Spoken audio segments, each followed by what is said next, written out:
Let me catch you all up on this little story of ours.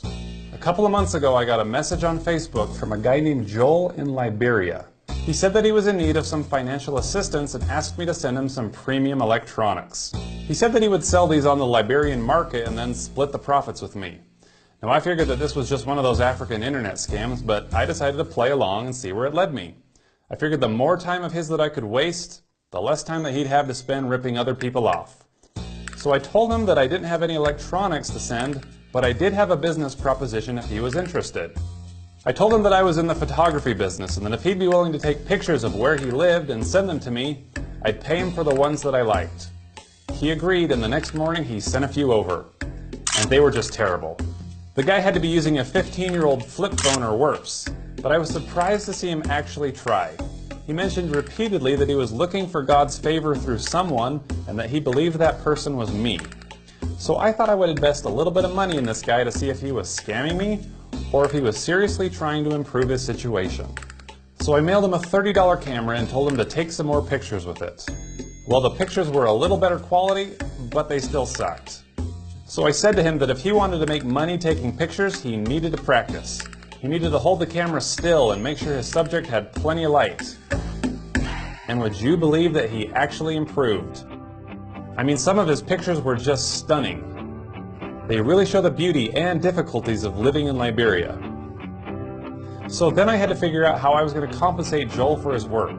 So I put together a photo book of his very best pictures and launched an Indiegogo campaign. I was blown away at the response. People from all over the world came to support Joel and purchase his book. This is your chance to make a real difference. In total, we sold nearly 1,000 copies in 40 different countries.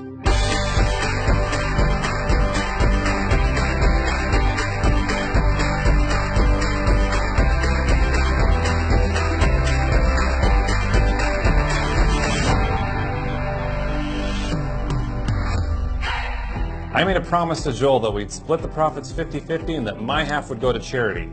So I wrote to Joel and said that I wanted to give my portion to the people of Liberia and asked if there was anything in his community that I could help with. He said that there were a lot of children that were in need because their parents were so poor. So I asked, how can we help the children? And he said school materials, stationery, book bags, and chairs. These are the things that children suffer for the most.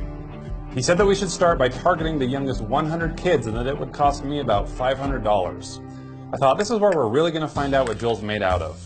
Either he's going to use that money for the kids, or he's going to keep it for himself. But I still owed him money, so I decided to move forward and see what happened.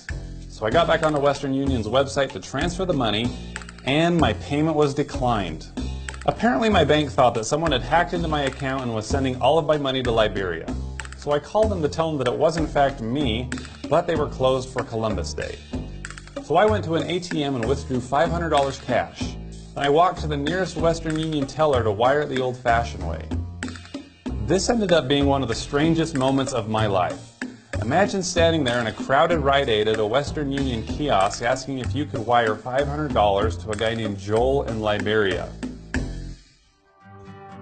Well, I was pleased to know that the money did go through and that Joel was able to pick it up, because what happened next was incredible.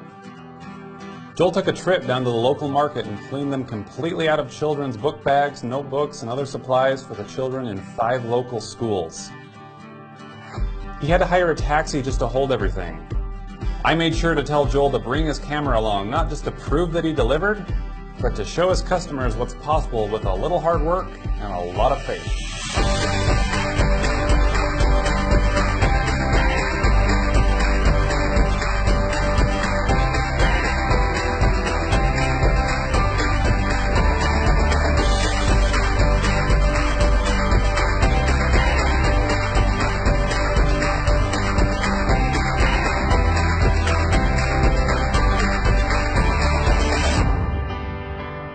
When you give someone a chance, sometimes they're not who you thought they were.